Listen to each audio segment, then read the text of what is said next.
Hey ho Pop gengs.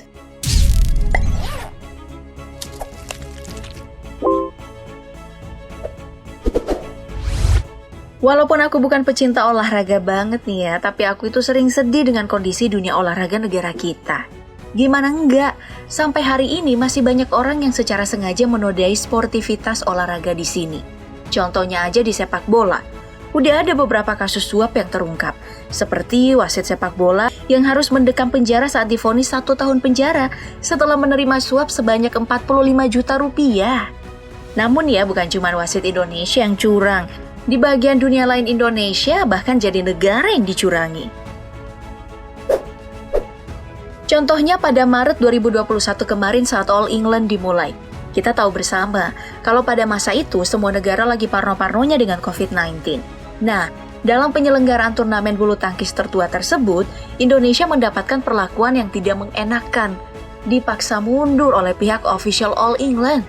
Dari kronologi yang tersebar, penyelenggara All England mewajibkan pemain Indonesia untuk karantina sesuai peraturan pemerintah di sana.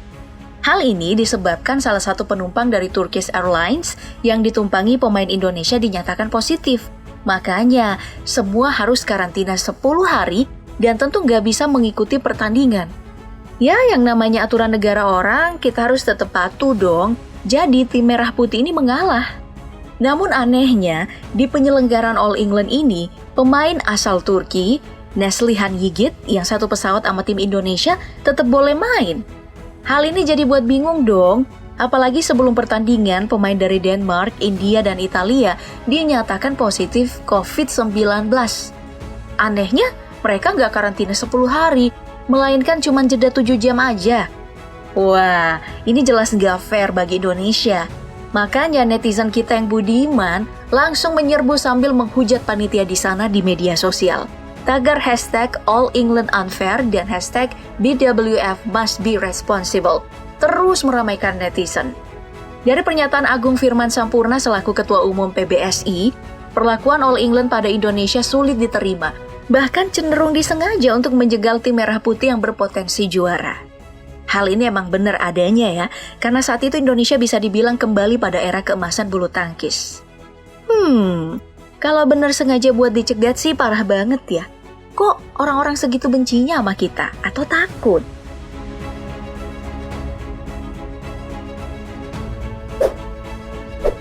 Lalu ada lagi kejadian di ajang olahraga terbesar di Asia Tenggara, SEA Games. Tim sepak takraw putri Indonesia memutuskan walkout secara dramatis setelah beberapa kali memprotes wasit. Tensi di pertandingan tersebut memang tinggi karena pertandingan mempertemukan Indonesia dan Malaysia untuk menuju final sepak takraw putri. Siapa sih yang gak ambisius bawa emas untuk negaranya? Nah, dari kronologinya, wasit asal Singapura yaitu Muhammad Radi memperingatkan servis Indonesia yang kakinya terus terangkat. Di sepak takraw, kaki yang jadi tumpuan servis nggak boleh terangkat, dan jika terjadi dinyatakan batal, lalu lawan mendapat poin. Di salah satu rekaman, emang iya, kaki penyervis Indonesia itu terangkat. Tapi dari pengakuan pelatih Indonesia, Syafrizal Bahtiar, rekaman tadi memang melanggar, namun sebelumnya banyak servis yang dibatalkan si wasit. Padahal aman-aman aja. Saat kondisi WO Indonesia, padahal unggul secara skor. Jadi emang murni kecewa sama wasit si WO-nya.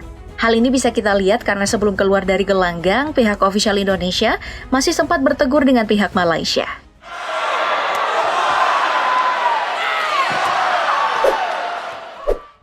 Kejadian mundur dari SEA Games tadi bukan yang pertama loh bagi Indonesia. Pada tahun 1989, kejadian yang sama juga terjadi untuk tenis meja putri Indonesia. Kala itu, atlet Indonesia Rosi Pratiwi Dipoyanti yang disebut sebagai Dewi Tenis Meja Asia Tenggara harus meninggalkan lapangan. Hal ini disebabkan oleh keputusan wasit Malaysia, Goh Kunti, untuk memberi poin pada Malaysia saat laga final SEA Games. Padahal dari pengakuan pihak Indonesia, poin tersebut milik Rosi.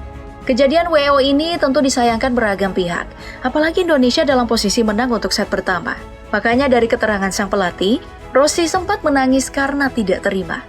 Ya, meskipun WO di pertandingan ini, si Dewi Tenis Meja ini sudah membuat Indonesia bangga dengan berhasil membawa 3 emas dan 1 perak di beragam nomor pertandingan tenis meja lainnya. Sebenarnya insiden meninggalkan pertandingan yang mencengangkan ini, wasit Goh sebenarnya ingin menarik keputusannya. Tapi nasi udah menjadi bubur, Indonesia sudah mengundurkan diri.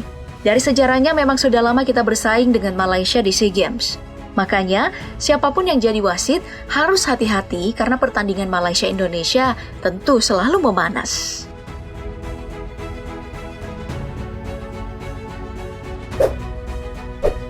Membahas tentang WO dari Timnas Indonesia, masih ada lagi kejadian yang datang dari sepak bola. Kejadian ini tepatnya terjadi pada SEA Games tahun 1977, di mana Indonesia baru pertama kali menurunkan skuad sepak bolanya ke SEA Games. Pada menit ke-60 saat di semifinal melawan Thailand, Indonesia memutuskan walkout setelah kericuhan terjadi. Berdasarkan kronologi yang tersebar, kericuhan yang terjadi karena keputusan wasit asal Malaysia di laga semifinal tersebut. Padahal, skornya masih 1-1. Nah, akibat dari walkout Indonesia harus pasrah dan menyerahkan tiket final SEA Games ini di mana Thailand bertemu dengan Malaysia.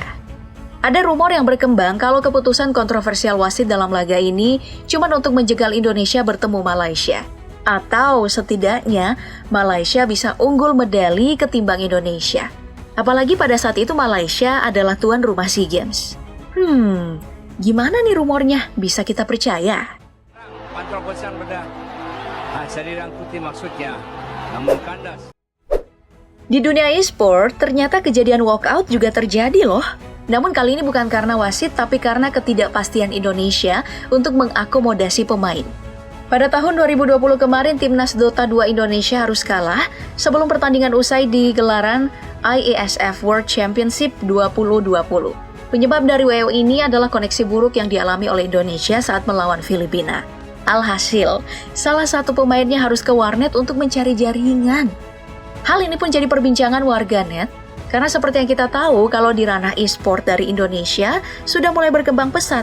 Makanya pihak IESPA yang menaungi dengan jelas mengakui kesalahan mereka. IESPA berjanji kalau di kemudian hari, peristiwa walkout karena jaringan yang kurang baik tidak akan terjadi lagi. Ya, semoga saja apa yang dijanjikan bisa terrealisasi supaya negara kita bisa mendominasi e-sport Asia Tenggara, bahkan kalau bisa di kelas Asia. Pasti kita bangga dong kalau Indonesia bisa disegani selain di dunia bulu tangkis.